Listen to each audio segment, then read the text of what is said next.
अवैध निर्माण पर सख्त मेयर, बस्तियों को मिलेगी स्थायी पहचान। कोलकाता में अवैध निर्माण को लेकर मेयर फिरहाद हकीम ने कड़ा रुख अपनाया है।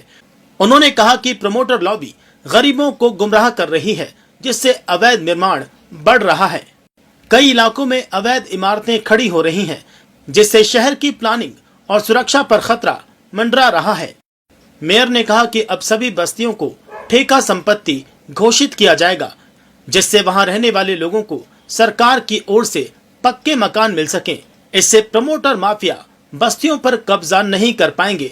उन्होंने उदाहरण देते हुए कहा कि चक्रबेरिया और वार्ड नंबर 72 में 2 बस्तियां पहले से ही प्रमोटरों के कब्जे में जा चुकी हैं। फिरहाद हकीम ने साफ किया कि बंगाल में धारावी जैसा स्लम मॉडल नहीं बनेगा, बल्कि सरकार खुद बस्तियों को विकसित करेगी। उन्होंने कहा कि अवैध इमारतों को सिर्फ आंशिक रूप से गिराने की बजाय पूरी तरह से तोड़ा जाएगा, ताकि अवैध निर्माण के नाम पर ठगी बंद हो। मेयर ने चेतावनी दी कि अब कोलकाता में अवैध निर्माण और प्रमोटर लॉबी की मनमानी नहीं चलेगी। प्रशासन जल्दी सख्त कार्रवाई करेगा और जरूरत पड़ने पर रेरा कानून को सख्ती से लागू किया जाएगा।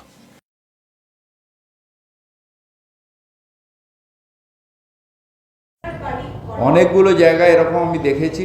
কালকে রাত্রিও একটা জায়গায় আমার গেছিলাম, চক্রবেরিয়া রোড সম্ভবত, চক্রবেরিয়া লেন, সেখানে লোকেরা বলছিল যে প্রমোটার গ্রুপ ঢুকে সেখানে কিছু লোককে টাকা দিয়ে গুন্ডামি করে সেখান দিয়ে পার করছে, আর সেখানে একটা আগুন লেগেছে। ওনারা সন্দেহ করছেন যে প্রমোটারেরই কাজ, সেটা পুলিশ ইনকোয়ারি করছে। আমরা ওই জায়গাটা পরিষ্কার করে ওনাদের আবার ঘর বানিয়ে দেবো, ওখানে সুন্দর করে যাতে ওরা থাকতে পারে দেখব। এমন হয়েছিল যে একটা আগুনটা যখন লেগেছিল, একটা বাচ্চা, যখন ওরা সিলিন্ডার বার করছে, একটা বাচ্চা মাটিতে পড়েছিল। বাই চান্স তাকে তুলে নিয়েছে, নাহলে বাচ্চাটা হয় পদপিষ্ট হয়ে যেত, নাহলে পুড়ে যেত। তো যাই হোক, আমি সেই সময় রাত্রে গিয়ে পৌঁছই, আমার এটা দেখেছি। এবং 72 ওয়ার্ডে এরকম 2টো বস্তি, সেগুলো প্রমোটারের থাবায় চলে গেছে। অর্থাৎ গরিব মানুষ, তারা হয় থ্রেট নয় টাকা নিয়ে তারা কলকাতা ছেড়ে দিচ্ছে।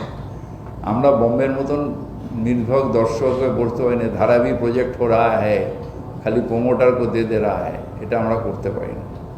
আমাদের 100% যতগুলো জায়গায় বস্তি আছে তারাও কলকাতার মানুষ আমাদের মতন, তাদের রাখার দায়িত্ব আমাদের।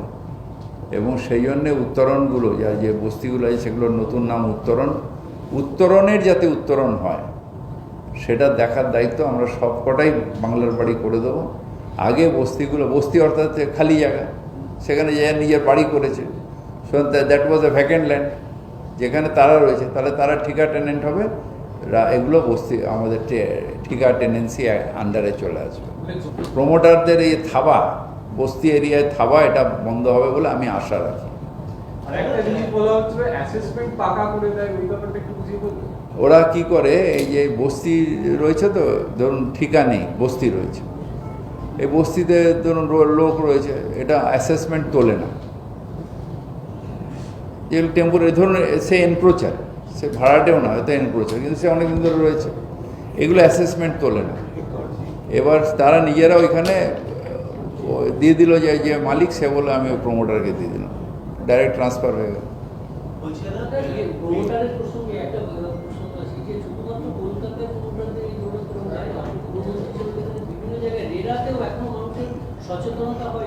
এখনো রেরাতে প্রত্যেকটা, যদিও রেরা হচ্ছে আমাদের 20,000 স্কোয়ার ফিটের তলায়, না 20,000 তলায়, কিন্তু এইসব খেলাগুলো হয় ছোট প্রমোটাররা যেখানে থাকে, সেখানে এইসব খেলাগুলো হয়। সুতরাং আমরা সব জায়গায় চাইবো যে পুরোটাই রেরার আন্ডারে আসুক। সেটা তো যারা ফ্ল্যাট কিনছে, কিন্তু যারা বস্তিতে রয়েছে তারা তো রেরার আন্ডারে যেতে পারে না। তাহলে আমরা তাদের প্রোটেকশনের জন্য ঠিকা টেনেন্সি করার প্রপোজাল রাখছি।